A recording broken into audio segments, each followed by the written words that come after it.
tous et bienvenue sur 100% Foot, l'émission justement dédiée à l'Euro 2024. Et comme chaque jour, je suis accompagné avec les mêmes acolytes. De mon côté gauche, Camille, comment tu vas?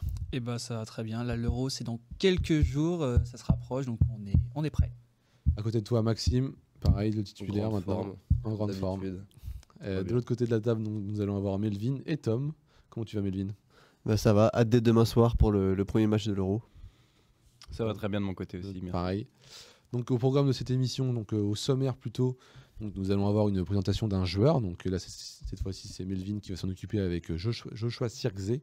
Normalement, je le prononce bien. C'est ça. Qui est arrivé, donc c'est vraiment une info toute fraîche d'hier, justement, directement par les Pays-Bas. Du côté de l'Euro-Tour, on va parler de l'Ukraine, forcément, avec toi, Maxime. Tout à fait. Sur cette nation quand même qui va vivre un Euro particulier et qui aura à cœur justement de montrer de belles choses.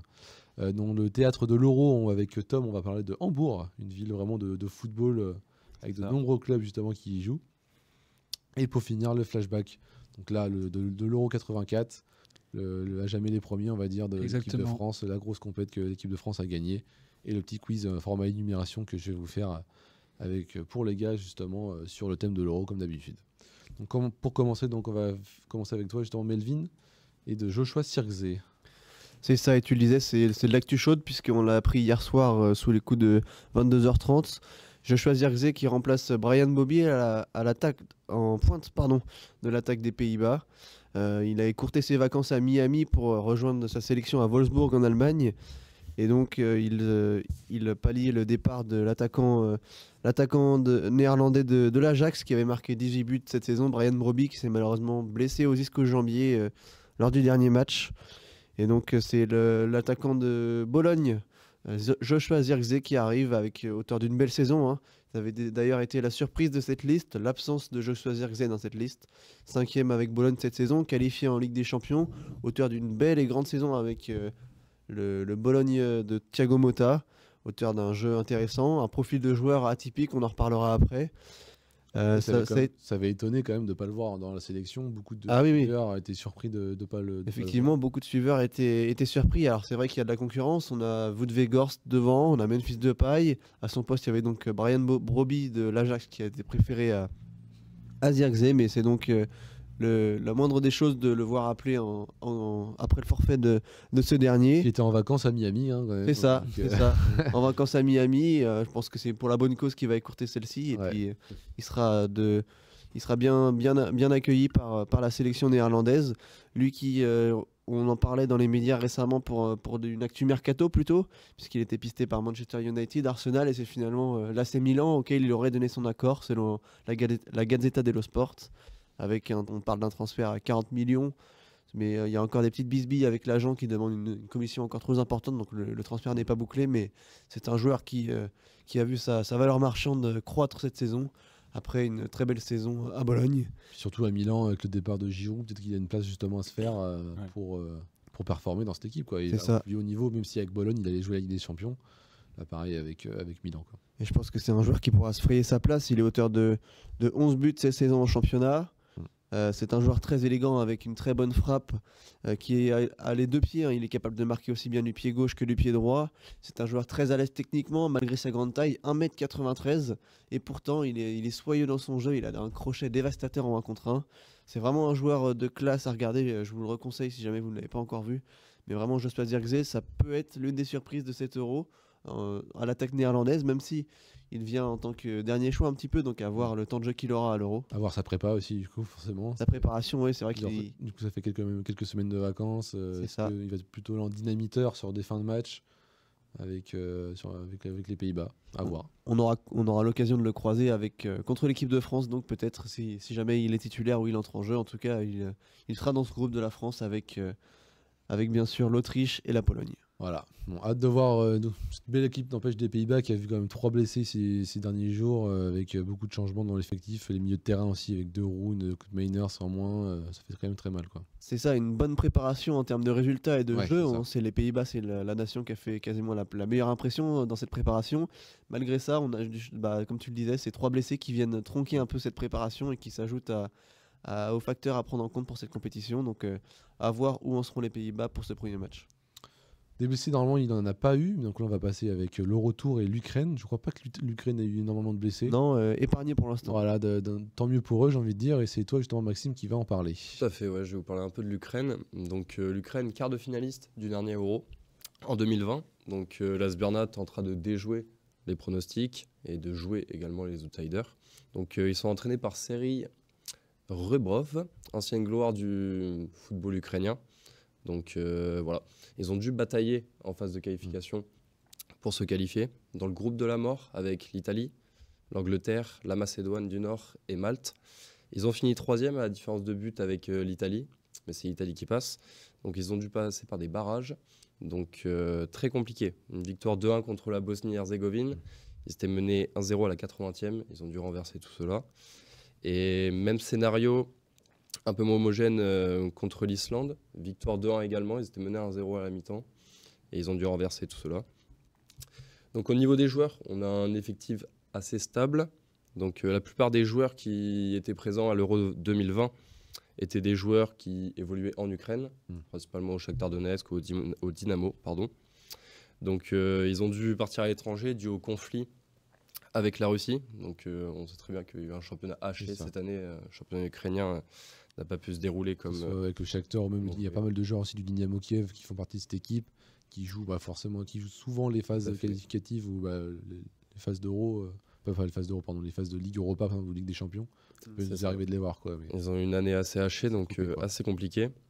Donc au niveau des joueurs, on va retrouver Andriy Lunin, le gardien du Real Madrid, qui a fait une excellente saison avec le Real. On va retrouver en défense le taulier Zinchenko, passé par Manchester City, qui joue aujourd'hui à Arsenal. En attaque, on va avoir le talentueux Modric, donc le grand dribbleur de Chelsea, voilà, avec une saison un peu en demi-teinte, mais qu'on a un peu plus vu sur la deuxième partie de saison. Et en attaque, on va avoir les pépites ukrainiennes. Donc on va retrouver Tsigankov et Dovbyk, deux joueurs de Girone. Girone qui a fait une grande saison cette année en Liga, qui a joué vraiment le haut de tableau jusqu'à la fin. Pour rappel, Dovbyk, c'est quand même 32 matchs, 24 buts et 10 passes décisives cette année, dans une équipe, comme je vous l'ai dit, qui a joué le haut de tableau. Donc du talent, de la stabilité et de bonnes ambitions pour essayer au moins de reproduire ce résultat de l'Euro 2020.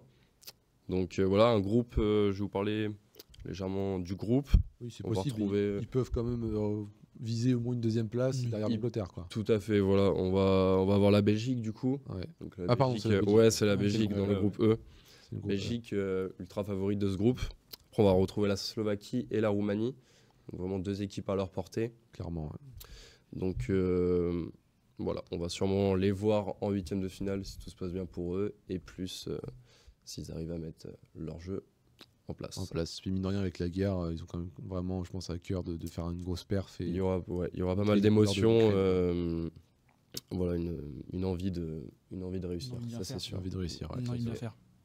Très bien, je ne sais pas si vous vouliez rajouter quelque chose sur cette équipe. Peut-être juste un petit mot sur l'Ukraine. Je pense qu'ils vont avoir la compassion du public. Je pense qu'ils vont avoir le public derrière eux. Et puis avec des joueurs pour les suiveurs du foot comme Dovbyk qui a terminé Pichichi en Liga.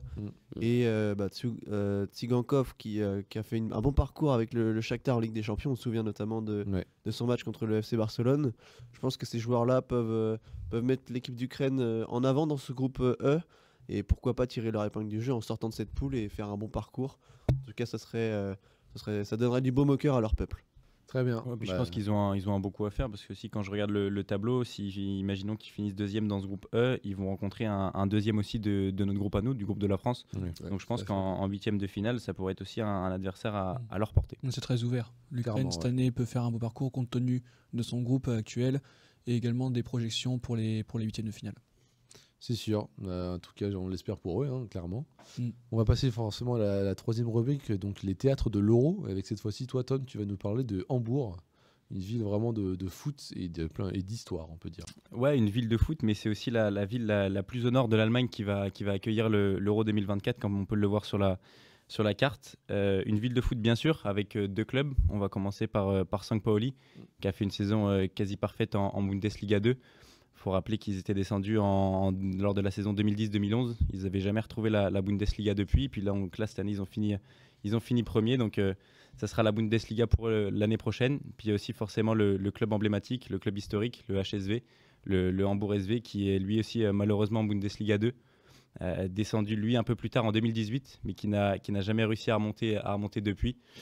Et donc, mais qui était, quand on se rappelle en 2018, quand ils sont descendus, c'était vraiment une anomalie. Je crois que c'est eux qui avaient le record de maintien, justement, que le nombre d'années en Bundesliga en tant que dans la première division. Donc quand ils sont descendus, c'était vraiment historique, et pour les nombreux supporters qu'il y avait là-bas, c'est sûr que ça a été une anomalie, parce qu'avec 6 titres de champion de Bundesliga remportés et une Ligue des Champions, faut quand même le souligner, en 1983. Donc forcément, c'est une anomalie de voir un club comme ça en deuxième division. Ils ont fini 4e cette année, donc ça ne sera pas pour l'année prochaine. Et si on se concentre un peu plus sur le stade qui va donc accueillir quelques matchs de l'Euro, donc le Volkspark Stadium, donc c'est là où joue le club d'Hambourg, non pas St. Pauli mais le HSV. 57 000 places à l'année, et malgré tout, donc en deuxième division en Bundesliga, toujours plein. C'est ce que j'allais dire. Tu me l'as amené en deuxième division avec 9 guichets fermés cette année, et une moyenne à 55 000 spectateurs. Donc sur 57 000 en deuxième division, je pense pas qu'en Ligue 2 en France on soit capable de voir ça un jour, mis à part à Saint-Etienne peut-être. Mais maintenant, du coup. c'est un théâtre européen parce qu'il a déjà accueilli la Coupe du Monde 1974, l'Euro 88, la Coupe du Monde 2006 aussi, avec plusieurs matchs en phase de poule, mais aussi un quart de finale, Italie-Ukraine si je ne me trompe pas, donc ce quart de finale-là, et une finale de Ligue Europa en 2010, donc entre l'Atlético Madrid et Fulham. Donc c'est un stade qui est habitué et qui change un peu pour ces compétitions-là. Donc comme je l'ai dit, 57 000 places à l'année, mais là il redescend un peu à 51 000 places, ou 50 000 si on les dit chiffres. Forcément, parce qu'on réduit les places debout pour faire un maximum de places assises pour la sécurité des spectateurs. Mais voilà, donc une grosse culture foot en Allemagne, forcément, avec des nombreux suiveurs, et peu importe les divisions, des supporters qui sont toujours là. Donc ça fait plaisir forcément de voir des stades comme ça accueillir des grands matchs européens. Puis mine de rien, c'est quand même le seul stade, on peut dire, au nord de l'Allemagne. Donc je pense que ça, pour la population justement du nord de l'Allemagne, c'est une joie quand même de recevoir l'Euro à cet endroit-là, parce que généralement, comme en France en Euro 2016, on essaye toujours d'avoir des stades à peu près de tous les coins de France. Quand c'est bien réparti. Ouais, c'est pour que ça soit bien réparti justement, donc très agréable. Ouais, puis comme on l'a vu un peu à l'image, c'est un stade qui a une petite particularité. Il est il est semi-couvert, il se ferme pas complètement, mais quand on voit ce stade vu du ciel, il est assez impressionnant. Après, chacun en pense ce qu'il veut. Moi, c'est pas ma tasse de thé, mais il a le mérite d'y être. Moi non plus, c'est pas mon favori, mais bon. Ouais, c'est pas le plus beau que j'ai vu dans cet Euro, mais stade historique et emblématique forcément. Clairement. Et ben en termes d'historique, on va passer justement à la prochaine chronique avec toi. Tu vas nous parler de l'Euro 84. Bon, pour nous en tant que Français, forcément, c'est un Euro qui résonne un peu plus, qui est plus particulier que les autres, avec forcément l'équipe de France qui était devenue champion d'Europe pour la première fois de son histoire. C'est ça, exactement. 40 ans après, l'équipe de France va essayer de répéter les actes de ses aînés. Donc l'équipe de France à l'époque a été coachée par Michel Hidalgo, et donc c'était le premier sacre de cette génération dorée qui était constituée de Michel Platini, d'Alain Giresse, de Tigana, enfin bref, une génération dorée qui a vu son premier sacre. Donc l'équipe de France, donc dans le groupe 1 du coup de cet Euro, elle était dans la poule du Danemark, de la Belgique et de la Yougoslavie, pardon. Pour le premier match d'ouverture, l'équipe de France s'imposait difficilement 1-0 face au Danemark avec le premier but de Michel Platini. Ensuite, au stade de la Beaujoire, l'équipe de France a explosé les Belges 6-0 avec le premier triplé, encore une fois, de Michel Platini. Et enfin, pour ce dernier match de poule, l'équipe de France a disposé de la Yougoslavie, avec d'ailleurs le but de l'actuel coach de la Serbie. Donc voilà. Ensuite, l'équipe de France va retrouver le Danemark en demi-finale. Donc elle va s'imposer difficilement 3-2 pour un match qui restera dans les mémoires parce que c'est le doublé d'un défenseur qui est rentré à la place d'un joueur blessé. Ce défenseur, c'est Jean-François Domergue, qui a inscrit 2 buts mythiques, notamment, on se souvient aussi également d'un défenseur, Lilian Thuram, qui avait inscrit 2 buts mythiques en demi-finale de la Coupe du Monde 98. Donc au final, cet Euro, c'est vraiment l'avènement de Michel Platini, qui aura inscrit 9 buts dans cet Euro. Aucun joueur n'a réussi à faire mieux, pas même Cristiano Ronaldo, pas même Antoine Griezmann. Puis avec un nombre de matchs bien plus inférieur qu'on a maintenant, par exemple. C'est énorme cette performance. C'est ce qui est encore plus impressionnant, et puis ça montre l'Euro 84 est quand même, on va dire l'explosion du foot et C'est la ça. France Mm. quand même se met dans met la France cette équipe met le pays sur la carte justement des nations du football Avoir remporté l'Euro. avoir remporté l'Euro et Surtout, clairement même c'était- dans l'ambiance générale c'est ce qui paraît c'était Surtout, c'était à domicile. C'est aussi Ouais, c'est la ça. grande force de l'équipe de France a tendance à se sublimer à domicile. On se souvient bien sûr de la première Coupe du Monde 98 ouais. en 98. Merci à toi justement Camille pour cette Pas de problème. belle chronique qui donne du baume au cœur et vraiment c'est une énorme performance qu'a réalisé justement les hommes les coéquipiers de Michel Platini. Une très belle Ça. perf. Énorme, Patini, énorme. Maintenant on va passer donc au quiz de fin avec une petite question, une énumération même on peut dire. On va commencer justement avec du côté de Tom et vous allez devoir me citer les acteurs de la finale de l'Euro 2012. C'est parti. Ouais, tu peux commencer. Casillas. C'est bon. Je vais Edwin. tenter Arbeloa. Ah, l'Espagne, c'est bon. Non, on fait dans l'ordre, comme ça c'est simple. Iniesta. Il n'a pas fait dans l'ordre, non. Xavi. Xavi Oui. Xavi. Xavi. Ramos. Ramos. Xavi Alonso. Xavi Alonso. C'est pour ça que j'ai hésité sur le moment où tu as dit Xavi. Merci Tanguy. Et n'oubliez pas, il y a des Italiens aussi. Hein. Ah, c'était contre l'Italie. Italie, hein. Ah, bah, je savais même pas que Elle c'était était- Espagne-Italie. Ah, quand même, les gars, l'Euro Quand même. 2012. Chiellini. Chiellini. Chiellini, tu le dis n'importe quand, tu te trompes jamais. Je vais vous aider. Ouais, c'est ça. Il jouait latéral gauche Ok.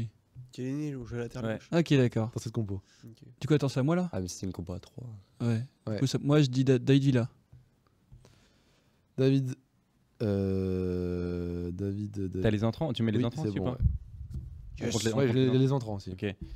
Bah, Non, attends, pardon. Non, Non, c'est pas le bon. Hein? C'est pas David Villa? Mais en 2012, non, je reconfirme. non, je te la mets, c'est David Silva qui joue. Voilà. J'en étais sûr s'il se trompe. Éliminé. Donc, Tu mets les remplaçants ou pas? Oui, il y a les remplaçants. On est d'accord, il y a un défenseur de l'Espagne qu'on n'a pas dit. Ah, il y en a même deux. Ce serait pas Puyol? Non. Dehors. Éliminé.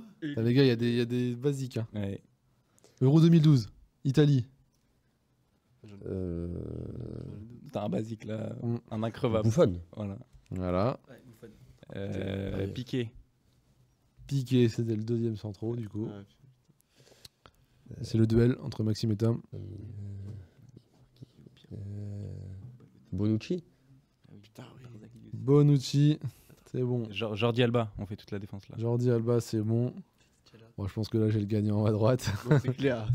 Barzagli. Non, il est pas. Barzagli. Il est pas Ouais. fini. Ouais, c'est bon. Ah, je suis italien. Attends, il a fait toute la défense de l'Italie là. Quasiment, ouais. Abatté. Abatté, voilà. Oh lolo. Oh, il Bien joué, a bien connu joué. par cœur. Tout le monde l'a tous. Au milieu. Vas-y. Il y a des milieux de terrain en Italie. Bah oui, Ouais. des légendes. Mm. Il y a du ballon. Ballon. Regista. Elle tente là. J'ai plus d'idée alors. Un basique. Un Rital là. Au milieu. Ah oui, au milieu. C'est fini là. Je sais plus. Non. T'entends nom Ou un avant-centre, un Moi, je basique. prends le aussi. côté gauche. On attaque. Là, ils sont tous partis hein, sur le quiz. Les auditeurs. Il n'y a plus personne. En 2012, non. Non, bon, fini. À Tom, à toi. Allez, fais-nous toute la compo. Je vais tous les. For the win. Pirlo, Ouais, Marquisio, Ah oui, putain. ouais, Balotelli, oui, Cassano. oui. Il m'en manque combien là? T'en manques deux. Ah, c'est dur. On peut l'aider du coup. Il y en a Allez. un qui est vraiment dur. L'Espagne, Iniesta, il a été dit? Oui. Ça, il a été Oui. dit. En Espagne, t'en manques deux. Quel Bon. poste? Un 10 et un 6.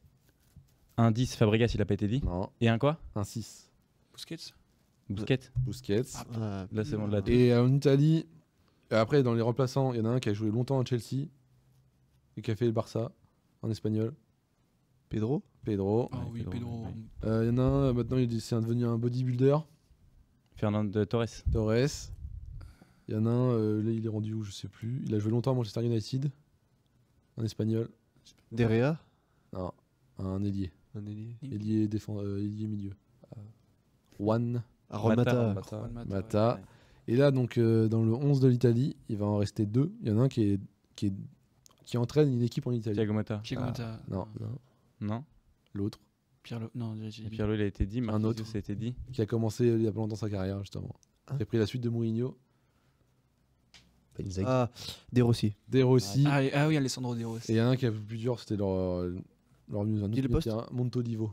Ah, je l'aurais pas eu. Non. Montolivo, clairement, je pense que c'était pas le plus dur. Les entrants, il y a qui? Mota, pardon, excusez-moi, il est rentré sur le terrain. Ok. Est-ce qu'il y avait El Shaarawy à l'époque?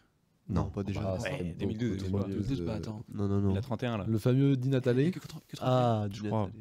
Numéro 9. Fred Voilà. Natale, c'est- Donc en gros, on a tous les 11 et les acteurs justement de cette Ok. Il y avait des vrais joueurs. Des vrais joueurs. Ouais. Ça Les fait vrais pas joueurs, loin, on va cette en époque. voir justement cet euro qui va débuter donc vendredi avec l'Allemagne, en espérant que vous aviez adoré justement nos petites vidéos sur cet euro 2024 et que vous allez prendre autant de plaisir pour cet euro. En tout cas, je vous remercie de vos visionnages et puis on se dit à plus tard. Salut tout le monde. Salut tout le monde. Au revoir à tous.